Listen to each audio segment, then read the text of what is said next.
ಅನ್ನವನ್ನ ಚಿನ್ನಕ್ಕೆ ಹೋಲಿಸೋ ಬಂಗಾರದ ಮನುಷ್ಯ ರೈತ. ಹೆಣ್ಣು ಮಕ್ಕಳು ಚಿನ್ನದ ಒಡವೆಗಳನ್ನ ಧರಿಸಬೇಕು ಅಂತ ಇಷ್ಟಪಡ್ತಾರೆ. ಬಿಸ್ನೆಸ್ ಮ್ಯಾನ್ಗಳು ಚಿನ್ನದ ಮೇಲೆ ಹೂಡಿಕೆ ಮಾಡ್ತಾರೆ. ಶ್ರೀಮಂತರು ಚಿನ್ನದ ಬಿಸ್ಕೆಟ್ನ ಖರೀದಿ ಮಾಡ್ತಾರೆ. ಆದ್ರೆ ಒಬ್ಬ ರೈತ ನಾನು ಚಿನ್ನದಂತ ಬೆಳೆ ಬೆಳಿಬೇಕು ಅಂತ ಯೋಚನೆ ಮಾಡ್ತಾನೆ. ಅನ್ನವನ್ನ ಚಿನ್ನಕ್ಕೆ ಹೋಲಿಸುವಂತ ಏಕೈಕ ವ್ಯಕ್ತಿ ಅಂದ್ರೆ ಅದು ರೈತ. ಒಬ್ಬ ರಾಜಕಾರಣಿ ಚೀಫ್ ಮಿನಿಸ್ಟರ್ ಆಗ್ಬೇಕು, ಪ್ರೈಮ್ ಮಿನಿಸ್ಟರ್ ಆಗ್ಬೇಕು ಅಂತ ಇಷ್ಟಪಡ್ತಾನೆ. ಒಬ್ಬ ಎಜುಕೇಟೆಡ್ ಸ್ಟೂಡೆಂಟ್ ದೊಡ್ಡ ಹುದ್ದೆನ ಅಲಂಕರಿಸಬೇಕು ಅಂತ ಕನಸು ಕಾಣ್ತಾನೆ. ಒಬ್ಬ ಬಿಸ್ನೆಸ್ ಮ್ಯಾನ್ ದುಡ್ಡು ಮಾಡಬೇಕು ಅಂತ ಆಸೆ ಪಡ್ತಾನೆ.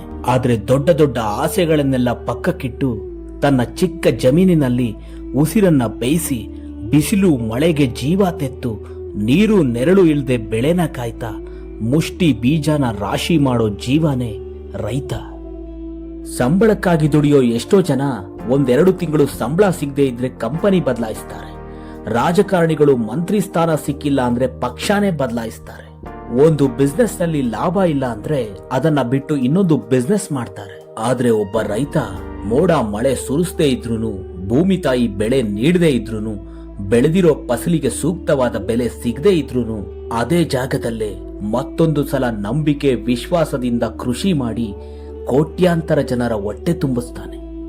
ಬೆಳಿಗ್ಗೆ ಎದ್ದ ತಕ್ಷಣ ನೀವು ಕುಡಿಯೋ ಬಿಸಿ ಬಿಸಿ ಕಾಫಿಲಿ ರೈತ ಸಾಕಿರೋ ಹಸುವಿನ ಹಾಲಿರುತ್ತೆ, ರೈತ ಬೆಳೆದಿರೋ ಕಬ್ಬಿನ ಸಿಹಿ ಇರುತ್ತೆ.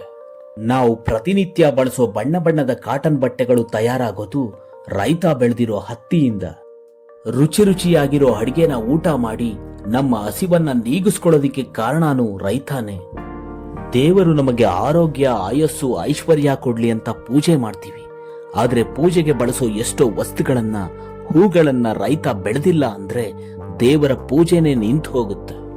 ದೀಪಾವಳಿ, ದಸರಾ, ಯುಗಾದಿ ಹಾಗೂ ಇನ್ನಿತರ ಹಬ್ಬಗಳಲ್ಲಿ, ಮದುವೆ, ನಾಮಕರಣ, ಓಪನಿಂಗ್ ಹಾಗೂ ಗ್ರ್ಯಾಂಡ್ ಫಂಕ್ಷನ್ಗಳಲ್ಲಿ ವಿಧ ವಿಧವಾದ ಹೂಗಳಿಂದ ಸಿಂಗರಿಸಿ, ಮಾವಿನ ತೋರಣ ಕಟ್ಟಿ, ಬಾಳೆ ಕಂದುಗಳನ್ನ ನೆಟ್ಟು, ಫಲಪುಷ್ಪಗಳಿಂದ ಅಲಂಕರಿಸಿ ಸಂಭ್ರಮನ ಆಚರಿಸ್ತೀವಿ. ನಮ್ಮೆಲ್ಲರ ಸಂಭ್ರಮದ ಆಚರಣೆಗಳಿಗೆ ಕಾರಣನೇ ರೈತ. ಪ್ರತಿಯೊಬ್ಬ ಮನುಷ್ಯನು ಸಮಾಜದ ಒಂದು ಭಾಗ. ನಮಗೆ ಆರೋಗ್ಯ ಸರಿ ಇಲ್ಲ ಅಂದಾಗ ಡಾಕ್ಟರ್ಸ್ನ ಕಾಣ್ತೀವಿ. ಮನೆ ಕಟ್ಟಬೇಕು ಅಂದ್ಕೊಂಡಾಗ ಇಂಜಿನಿಯರ್ಸ್ನ ನೋಡ್ತೀವಿ. ನಮ್ಗೆ ಪ್ರಾಬ್ಲಮ್ ಬಂದಾಗ ಪೊಲೀಸ್ ಹತ್ರ ಹೋಗ್ತೀವಿ. ಇವರೆಲ್ಲರನ್ನು ಕೆಲವೊಂದು ಸಂದರ್ಭಗಳಲ್ಲಿ ಮಾತ್ರ ಭೇಟಿ ಮಾಡ್ತೀವಿ. ಆದ್ರೆ ನಾವು ಪ್ರತಿನಿತ್ಯ ಬಳಸೋ ಎಷ್ಟೋ ವಸ್ತುಗಳಲ್ಲಿ, ಆಚರಿಸೋ ಸಂಭ್ರಮಗಳಲ್ಲಿ, ನಮ್ಮ ಹಸಿವಿನಲ್ಲಿ ರೈತರನ್ನ ಕಾಣ್ತೀವಿ.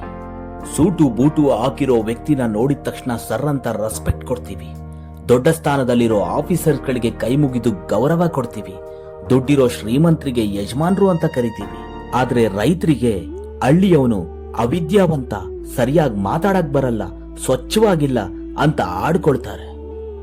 ರೈತ ಅವನ ಹೊಟ್ಟೆ ಖಾಲಿ ಇದ್ರೂನು ಇಡೀ ಜಗತ್ತಿನ ಹೊಟ್ಟೆ ತುಂಬಿಸ್ತಾನೆ. ಅವನು ದಿನವಿಡೀ ಶ್ರಮ ಪಟ್ಟು ನಿಮ್ಮ ಸಂಭ್ರಮಕ್ಕೆ ಕಾರಣ ಆಗ್ತಾನೆ.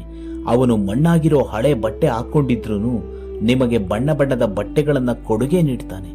ಪ್ರಕೃತಿ ನೀಡೋ ಎಲ್ಲಾ ನೋವನ್ನು ಅವನು ಸಹಿಸಿಕೊಂಡು ನಿಮಗೆ ಪ್ರಕೃತಿ ಸುಂದರವಾಗಿ ಕಾಣೋ ಹಾಗೆ ಮಾಡ್ತಾನೆ. ರೈತರು ಅಂದ್ರೆ ಕಡೆಗಣಿಸ್ಬೇಡಿ, ಅವಿದ್ಯಾವಂತರು ಅಂತ ಆಡ್ಕೊಳ್ಬೇಡಿ, ಪಂಚೆ ಟವಲ್ ಹುಟ್ಟಿರೋ ಮುದುಕ ಅಂತ ಗೇಲಿ ಮಾಡಬೇಡಿ. ಕೆಲವರು ಮನೆಯಲ್ಲಿನ ಆರ್ಥಿಕ ಸಮಸ್ಯೆಯಿಂದ ರೈತರಾಗ್ತಾರೆ. ಕೆಲವರು ತಲೆಮಾರಿನಿಂದ ತಲೆಮಾರಿಗೆ ವರ್ಗಾಯಿಸೋ ಮೂಲಕ ರೈತರ ಸಂತತಿಯನ್ನ ಬೆಳಗ್ತಾ ಬಂದಿದ್ದಾರೆ. ಇನ್ನೂ ಕೆಲವರು ವಿದ್ಯಾಭ್ಯಾಸನ ಪೂರ್ತಿಯಾಗಿ ಮುಗಿಸಿದ ಮೇಲೂ ಇಷ್ಟಪಟ್ಟು ರೈತರಾಗ್ತಾರೆ. ಭೂಮಿ ತಾಯಿ ನೀನು ಯಾವಾಗ ಬಂದ್ರೂ ಹೇಗ್ ಬಂದ್ರೂ ಸ್ವಾಗತ ಮಾಡ್ತಾಳೆ. ಅನ್ನದಾತ ಅನ್ನೋ ಬಿರುದನ್ನ ಕೊಡ್ತಾಳೆ. ಒಂದೊಂದು ಹಕ್ಕಿ ಕಾಳಲ್ಲೂ ತಿನ್ನೋರ ಹೆಸರನ್ನ ಕೆತ್ತಿರುತ್ತೆ ಅಂತ ಹೇಳ್ತಾರೆ. ಆದ್ರೆ ಪ್ರತಿ ಹಕ್ಕಿ ಕಾಳಲ್ಲೂ ಸೃಷ್ಟಿ ಮಾಡಿರೋ ಒಬ್ಬನ ಹೆಸರಿರುತ್ತೆ, ಅದೇ ರೈತ. ರೈತ ಪರಿಶ್ರಮದಿಂದ ಬೆಳೆದಿರೋ ಅನ್ನನ ದಯವಿಟ್ಟು ವೇಸ್ಟ್ ಮಾಡಬೇಡಿ. ಊಟದಲ್ಲಿರೋ ತರಕಾರಿನ ಪಕ್ಕಕ್ಕೆ ಎತ್ತಿಡಬೇಡಿ. ಹೋಟೆಲ್ನಲ್ಲಿ ಪೂರ್ತಿಯಾಗಿ ತಿನ್ನಕ್ಕಾಗದೇ ಇರೋದನ್ನೆಲ್ಲ ಆರ್ಡರ್ ಮಾಡಿ ದುಡ್ಡನ್ನ ವೇಸ್ಟ್ ಮಾಡ್ತೀವಿ. ಸಪ್ಲೈಯರ್ಗೆ ಟಿಪ್ಸ್ ಕೂಡ ಕೊಡ್ತೀವಿ. ಸಿಗರೇಟ್, ಡ್ರಿಂಕ್ಸ್, ಜೂಜು, ಮೋಜು, ಮಸ್ತಿ ಹೀಗೆ ಎಷ್ಟೋ ಹಣನ ನಮ್ಮ ಎಂಜಾಯ್ಮೆಂಟ್ಗೆ ಅಂತ ಕಳೆದಿರ್ತೀವಿ. ಆದ್ರೆ ರೈತ ಬೆಳೆದಿರೋ ಪ್ರತಿ ವಸ್ತುಗಳನ್ನು ನಾವು ಚೌಕಾಸಿ ಮಾಡಿ ತಗೊಳ್ತೀವಿ. ರೈತ ಬೆಳೆದಿರೋ ವಸ್ತುಗಳನ್ನ ಬೆಳಿಗ್ಗೆಯಿಂದ ಸಂಜೆವರೆಗೂ ಬಿಸಿಲಲ್ಲಿ ಕಷ್ಟಪಟ್ಟು ಮಾರೋರ ಹತ್ರ ಆಗ್ಲಿ, ರೈತನಿಂದ ನೇರವಾಗಿ ಕೊಂಡ್ಕೊಳ್ಳುವಾಗಲಿ ಚೌಕಾಸಿ ಮಾಡಬೇಡಿ. ರೈತರನ್ನ ಇಷ್ಟಪಡೋರೆಲ್ಲ ಸಬ್ಸ್ಕ್ರೈಬ್ ಮಾಡಿ, ಲೈಕ್ ಮಾಡಿ. ರೈತರ ಬಗ್ಗೆ ನಿಮ್ಮ ಒಪಿನಿಯನ್ನ ಕಾಮೆಂಟ್ ಮಾಡಿ. ಹೆಮ್ಮೆಯಿಂದ ಹೇಳಿ, ನಾನು ಒಬ್ಬ ರೈತನ ಮಗ. ರೈತನ ಮೊಮ್ಮಗ ಅಂತ. ರೈತರನ್ನ ಗೌರವಿಸಿ, ರೈತರನ್ನ ಬೆಳೆಸಿ.